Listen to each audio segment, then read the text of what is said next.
Ministries. Listen, welcome to another episode of Breakthrough with the Browns. Let me tell you something. I am so excited. I won't lie. I feel a little naked because my best friend, my life partner, Dr. Tony Brown, is not on this episode.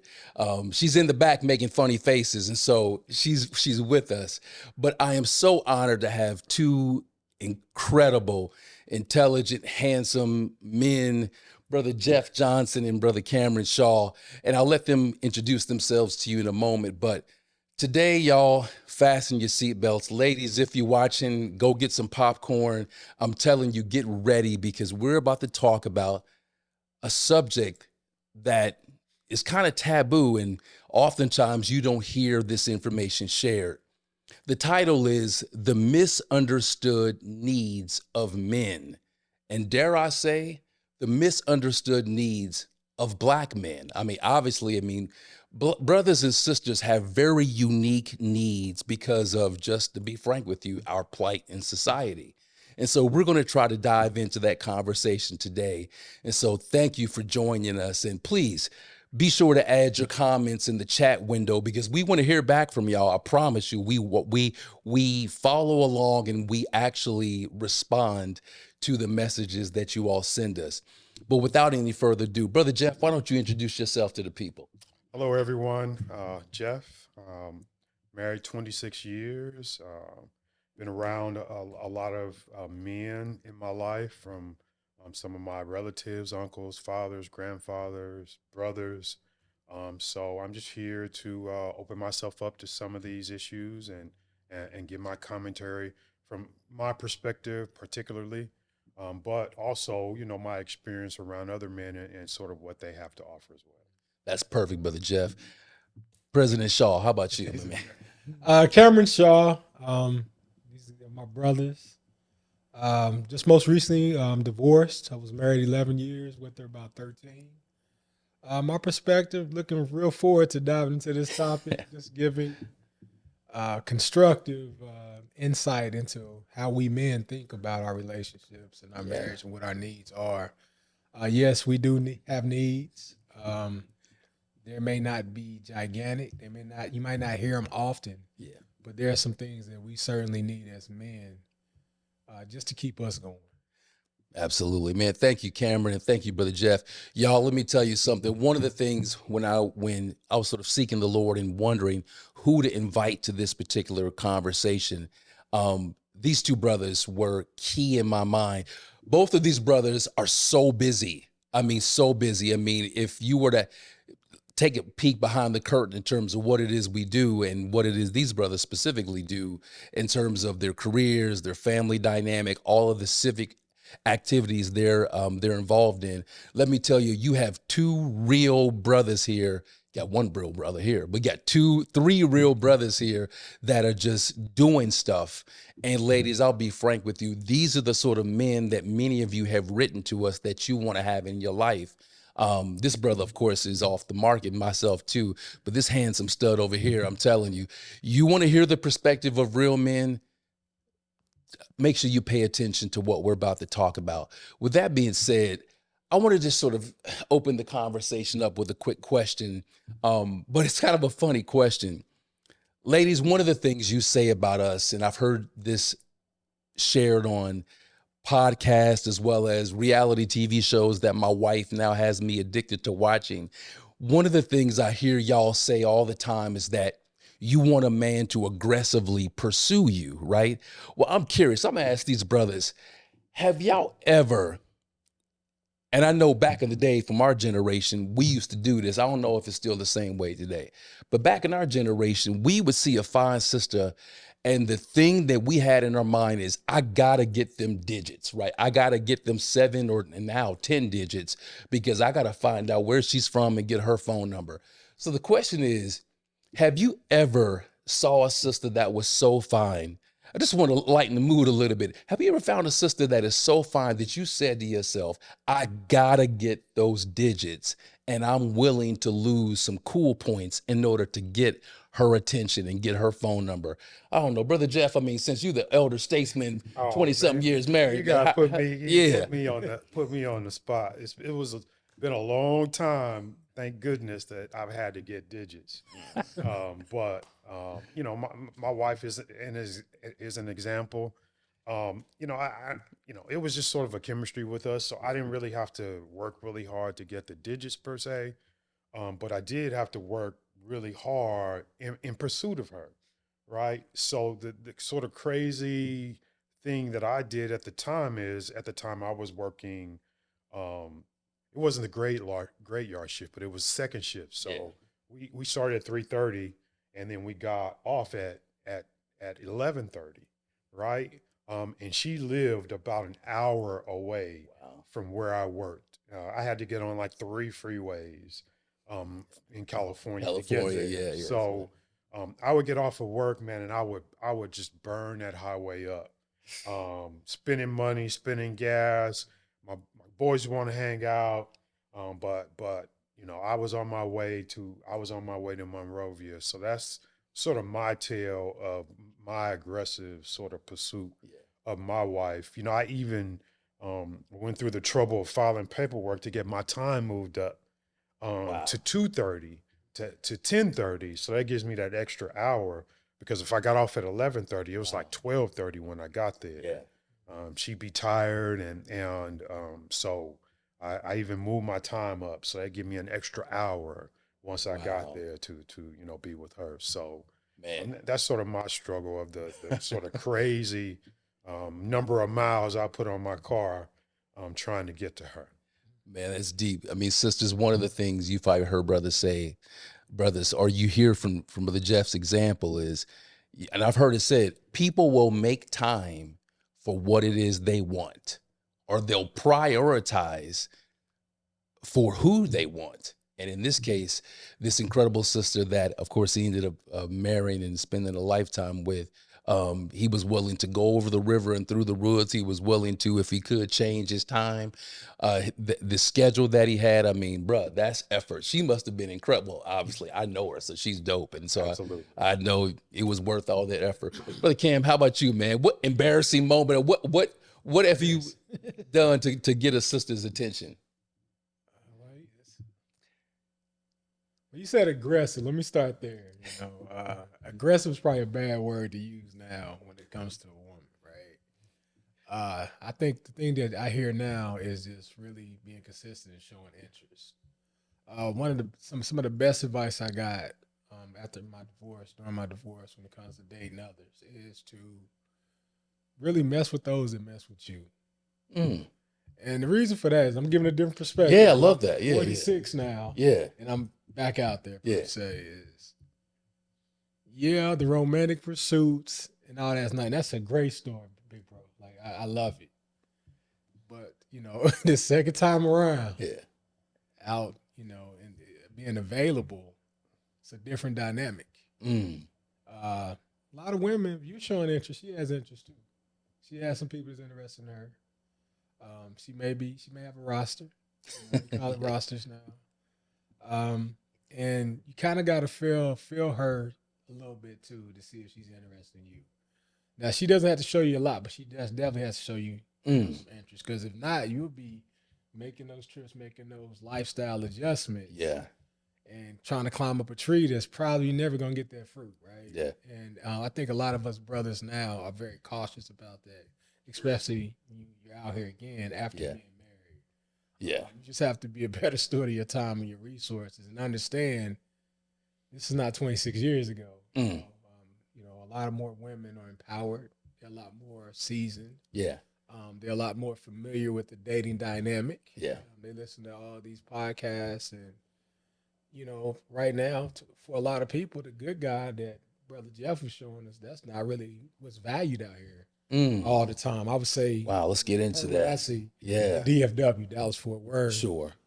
So you really kind of gotta, I would say, before you dive into that, kind of evaluate and assess who you're interested in. Yeah. So you have to show a little restraint first. Now, once that passes, you know, do what needs to be done. Go get her. Go get her. You know, but I would tell anybody, even this goes for women too, kind of make sure first. Test it. Yeah. Test it a little bit first. once it passed those preliminary tests, and however your test is set up, the main objective is to know, is he kind of feeling you? Yeah. Because you don't want to just be somebody's contributing. That's a lot. Yeah. It's a whole lot. Because, I mean, now, in my age, you know, you got resources where you can pretty much do what you want to do, depending on what you want to do. Yeah.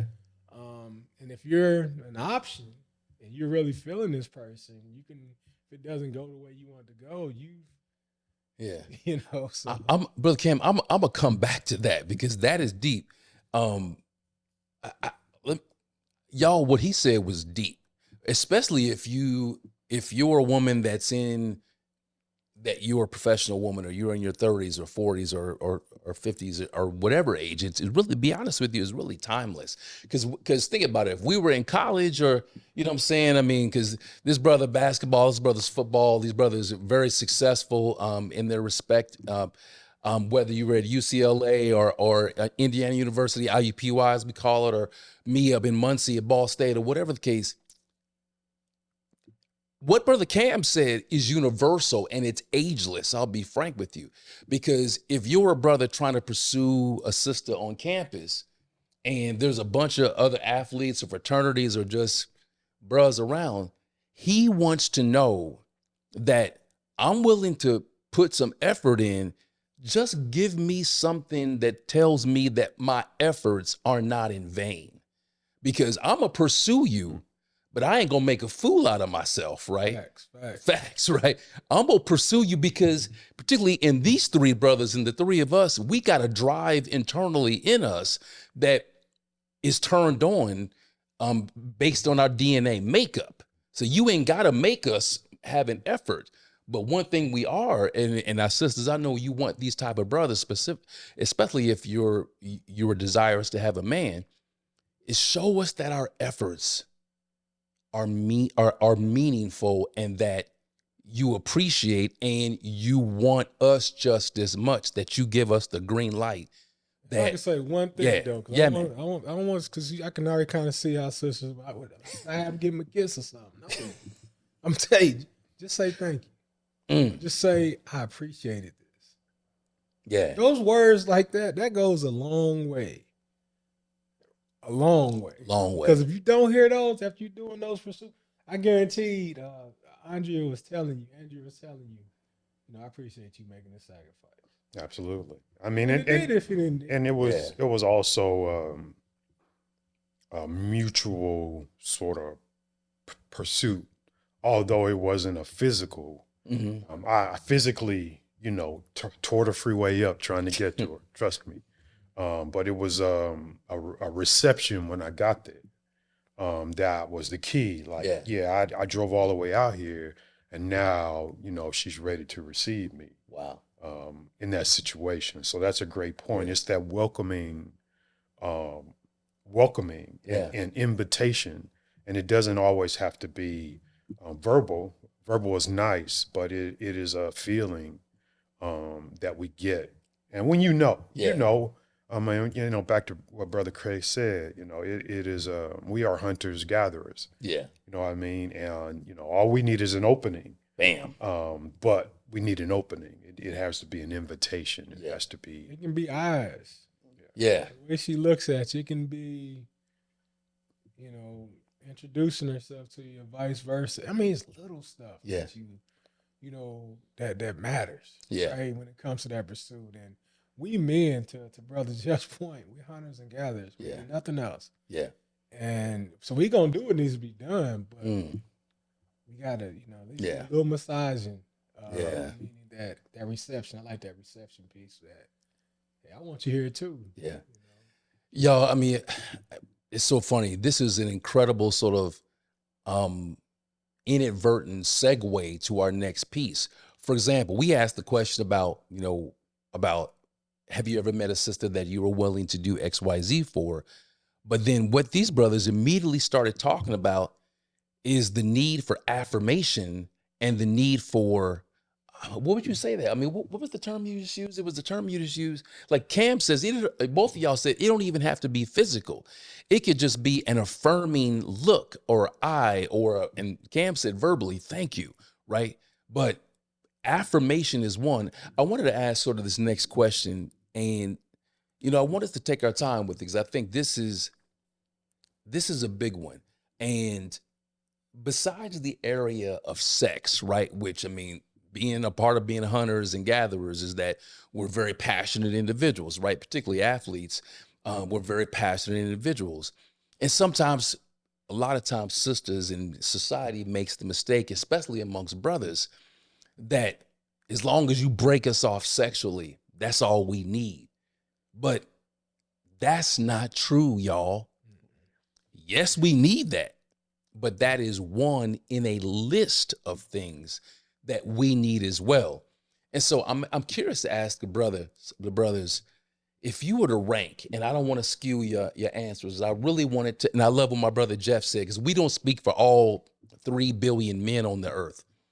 But if you were to rank maybe your top 3 of the things that you need as a man from your woman, that maybe sisters out there watching probably wouldn't expect, what would you say are your top 3 needs? And if you want Cam to go first, if you know immediately, but I was just thinking about, what do you say your top 3 needs are? Again, besides sex, that's a given, right? We definitely need to be broken off. But besides that. I'll go first. To your point about sex, I mean, there's so much that goes into that, right? Yeah. When you're a mature man, we're not 18 anymore. Right? Yeah. You're a mature man. With sex comes a lot of things, unintended consequences, right? True that. In so many different ways. But even to get to that point, there has to be a connection, right? So I would say connection, whether it's through mental, emotional, physical attraction, of course. Excellent. But more than anything, I have to be at this point in my life attracted to her.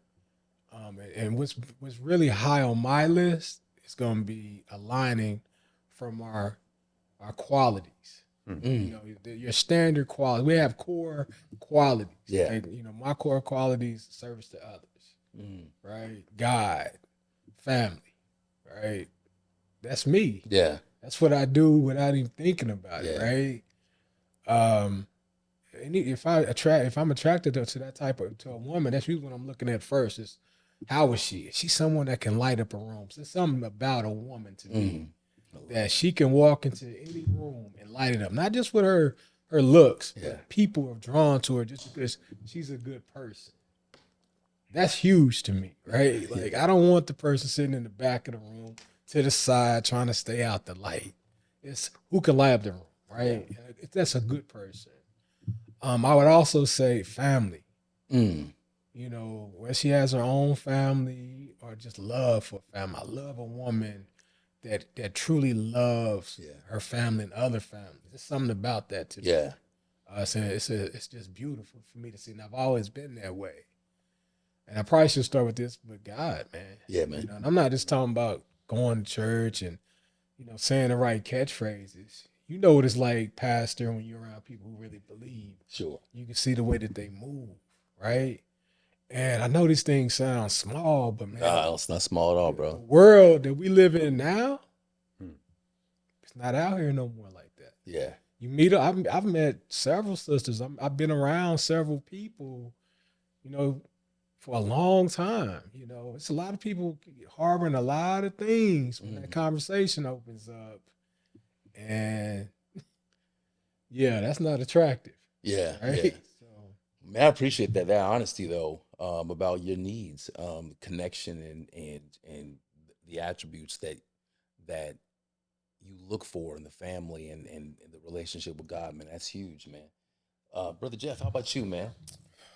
I don't think I will put them in any order, but one of the things that I'm think that men need, myself, and men that I've been around, and there's a term for it. You need a ride or die. You know what I mean? And there's a whole lot to frame that, what a ride or die is, because that's the next question. What is a ride or die? And it is that unwavering support. And it is not a blind support. I don't need a yes woman. Mm. But it is that support. It is a feeling that I get from that person that they understand where I'm trying to go. Yeah. They understand what's going on, because we know that this life is a roller coaster. Yeah. And you're going to have your successes and you're going to have your failures. So it is that person that is there to truly support me, support me when things are going well. Yeah. And there's that exercise where you fall backwards. Yeah. Right. And it's that person. I need that person that when I fall backwards, because we all do. Yeah. Right. I need that person that I know that person is there to catch me when I fall back. So that's big for me. Yeah. Is that level of support. Yeah. And I'll frame my next one is compatibility. And that sort of builds a little bit on what Cam said is, we're all different. We're all different in our quirks and what we like and preferences and things like that. So just understanding someone that's compatible with me for the type of man that I am. Yeah. Because we're all three different, we're really alike in a lot of areas, and we're really different in a lot of areas. So, I'm always looking, or, luckily I chose my wife because of our level of compatibility. Yeah. So I think that's big, and just, that's a difficult thing to say, because there's a lot of ways to measure our personalities, and personality inventories, things of that nature, astrology, and some people are Virgos and Geminis and all these things. Just thinking about all those different sort of ways of looking at compatibility. Yeah. But just understanding, am I going to be compatible with that woman? And from the woman's perspective, I think that women need to say, am I compatible with that man? Yeah. I know he looks good, or makes money, or he's single. But, looking at how he is, am I compatible with him? Yeah. You know what I mean? And then vice versa, if I'm talking to men, Yeah. thinking the other way around, Yeah. am I compatible with her? Yeah. And that's a tough conversation to have, because that person might check a lot of your boxes. Yeah. But just, having that conversation with yourself about compatibility. That's facts. That's probably That compatibility. yeah. It's important, and it's you can't just frame it and just knock it down, but because of the diversity of the people that we deal with, but Man, compatibility. Love that. It's to, really to important. Jeff's point though with that, because this could actually come up a couple of discussions I've had here lately, is that don't ask for somebody who's, you want someone, both men and women are attracted to success, but there's a lot of stuff Yeah. that those individuals who are successful have to do, that they have to be disciplined about. There's a lot of time Yeah. that they have to, put into their craft or whatever they're doing to be successful. And Yeah. you can't want that. Then when you get it, you're mad because they don't have enough time for it. Man, you just dropped a word. We were just talking, I think one of our earlier episodes, my wife and I, brothers, we were talking about gender roles. And I said, what do you do when your wife and your husband, when you both work as much as the other person? Like you guys have an amazing dynamic in that, like y'all, for those of you who don't know, Brother Jeff is a NCAA referee, which then requires him to travel a lot for his work. Well, I mean, and the blessing is that his wife, who works in the airline industry, also travels for work. So what happens is they have very, very compatible careers that neither one is sitting around looking for the other person, like, hey, when you coming home? Like, they're both on the go. And so what happens is, am I telling the truth? And so you guys, they found a way to make their compatible dynamic work. But to Brother Cam's point, ladies, oftentimes you're attracted to a brother that's doing it because his hustle and his drive is one of the attractive things about him. And it's kind of like, brothers, when you see a sister, when you see, man, she looks great, she dresses well, she's this and that. And then sometimes brothers make the mistake that once you then get her as your woman, you now want her to look like Mother Teresa and take off all of the sexy stuff that once caught your attention, right? Don't change the person now that you got them in a relationship. Just figure out how to make it work for you in your relationship dynamic. But when I was listening to y'all talk, I gotta make this reference. This is hilarious. You brothers remember coming to America? Oh, absolutely. And the scene where Prince Hakeem and fine Vanessa Bell Calloway he's like, hop on one leg, bark like a dog. Right.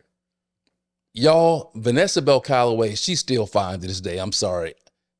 She was gorgeous. And he was like, well, what do you like? She's like, whatever you like, blah, blah, blah. She had a booming body. She was subservient. She had everything that people thought that queen ought to have. But he went to America to find his queen. What was her name? Angela, Agatha? What did he call her? Yeah. Angela.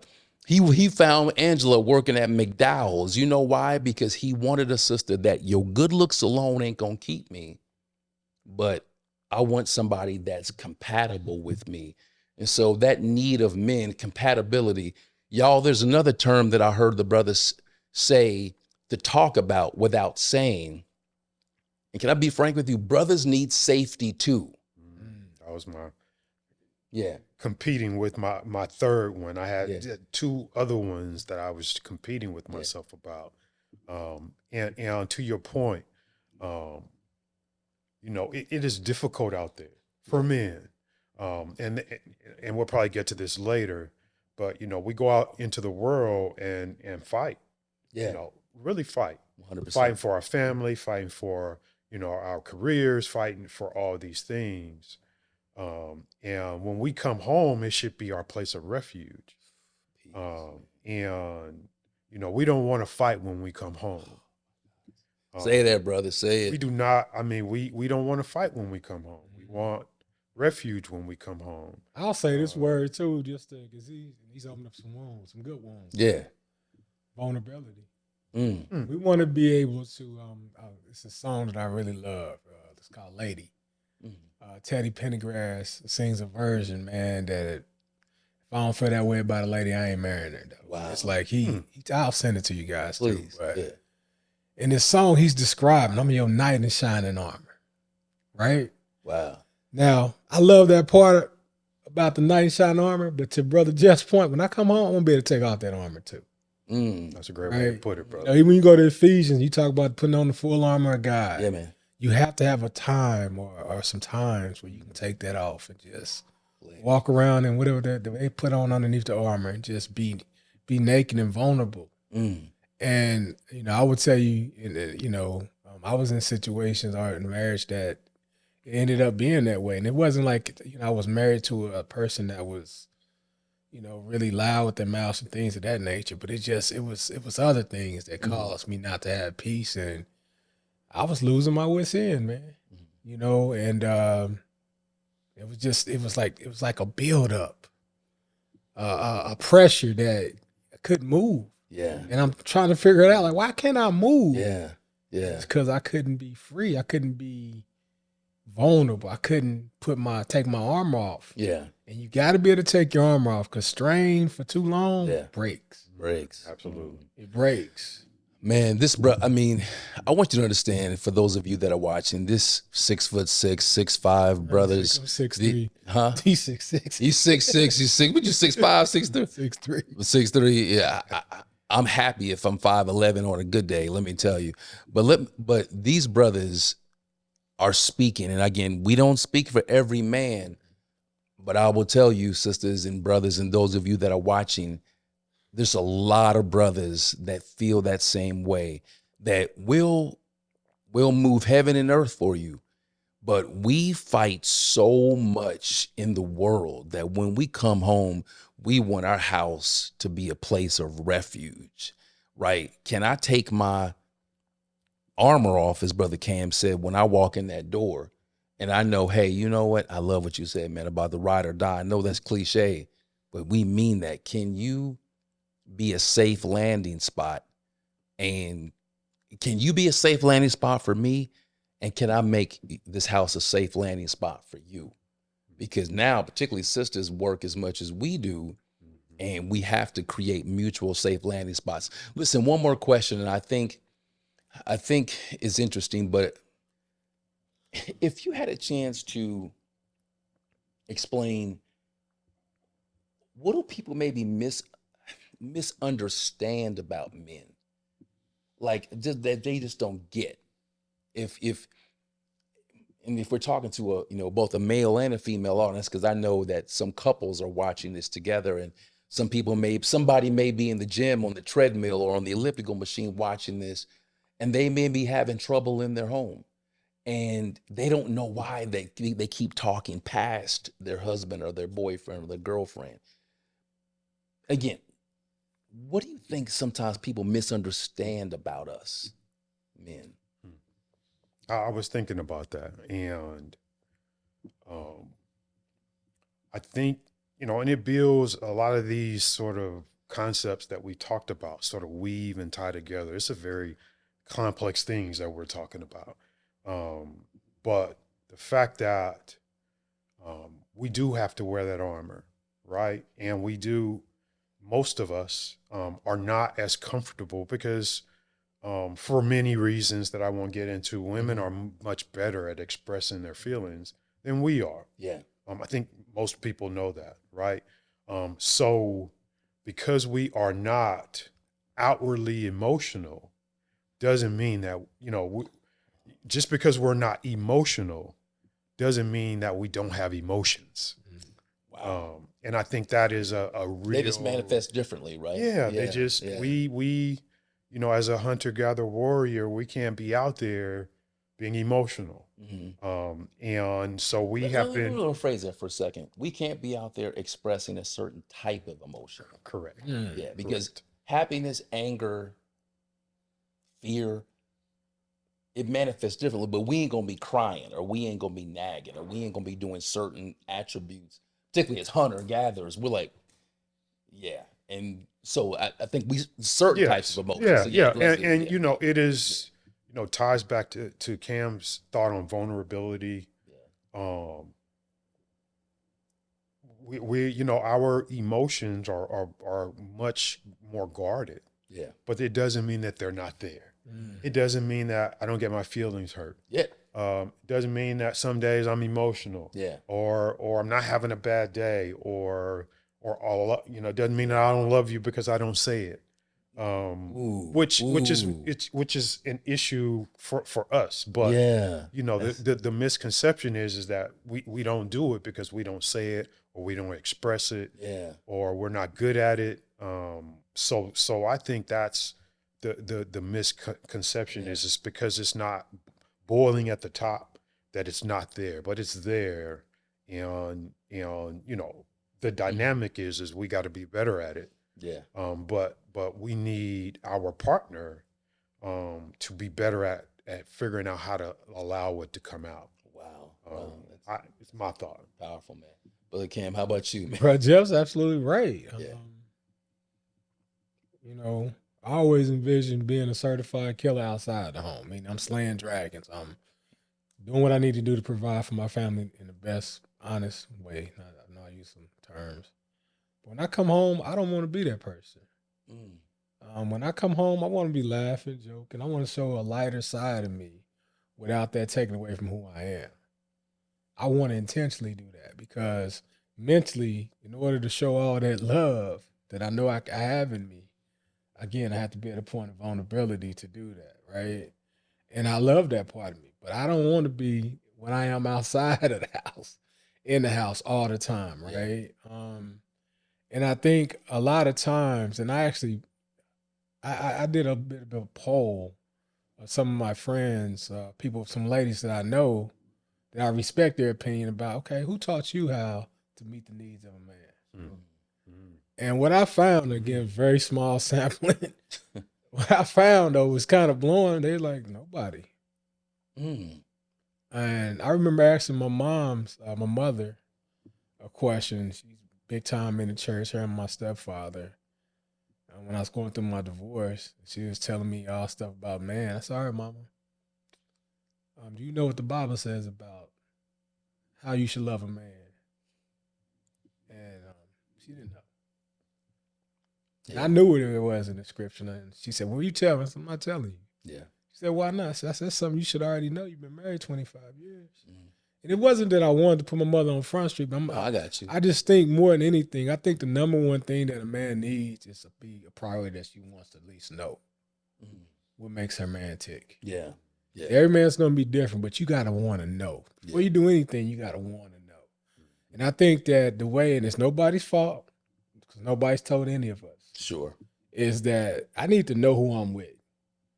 You know, it's like if you start a new job. You start a new job, your first 30 days, you trying to figure out everything that's going on with this job so you can be successful. Why don't we do that in our relationships? Even when we're dating, oftentimes the man is courting the woman. And she's learning about you, but is she being intentional about really knowing, okay, he's trying to please me. Do I really want to please him? Or am I just going to be comfortable with him meeting my needs? And, you know, maybe I'll give him a couple things what I think is his needs and let that be it. But when I did that brief poll, the answers I got was, you know, of course, sex. I hear that in church. Or, you know, I just didn't know. I had to figure it out on my own. Yeah. But why isn't that something that's intentionally pushed down? I think Titus 2 says something about raising up some folks, right? Yeah, it does. Yeah. And to be honest with you, I think both men and women can truly benefit from the basics when it comes to relationships, right? Because I think, again, even in my life, what I hear from other people we have these topics all the time is that try to find out. Don't assume. Ask the questions. You know, sit your man down and, hey, you know what? What do you really like doing? Yeah. Right? And I think, Please. you know, something that ties me back in about, just really quickly, something ties us back in to a lot of the things that we talked about. It's just a level of communication, I think is extremely important. The ability to, you know, communicate at a core level, an honest level, a seeking level, back to Cam's point, about what's going on. About what do you like to do, what's going on. And it you know, it ties into trust in a lot of things, but it's also a level, a real grassroots based level of being able to communicate with your partner and being able to communicate with your man and say, hey, you know, what's going on? What do you want to do tonight? What's going on? So I think that is really, really important is being able to communicate about many things, about finances, about sex life, about social life, about ambitions, about all these things. Yeah. Man, I mean, you brothers have dropped some dimes, I tell you. I'm sure the chat is going crazy, but brothers, I really appreciate you guys. I mean, I think I've been helped here. You know, the interesting thing, it goes back to really the first thing Brother Cam said is he talked about by nature, we're going to be hunters, gatherers. Brother Jeff said that. But the thing he said, which I hope you heard him say that, which was as much as we're pursuing and wooing you and, you know, aggressively pursuing you, and I'm going to use that term aggressively, meaning assertively pursuing you, let's say that. We need that to be mutual. We're not asking you to go out and buy your own engagement ring, but show us that I appreciate everything you're doing to show me I am your priority.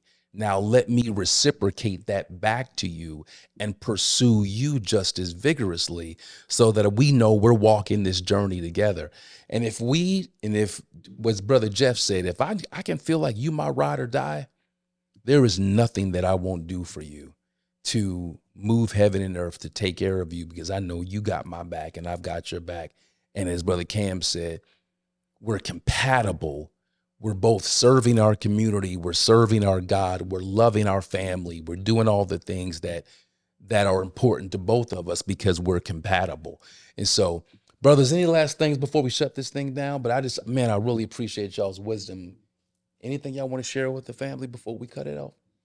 I think you really summarized it in both Brother Jeff and Brother Craig is, you know, the vulnerability piece, communication. Yeah, man. Right?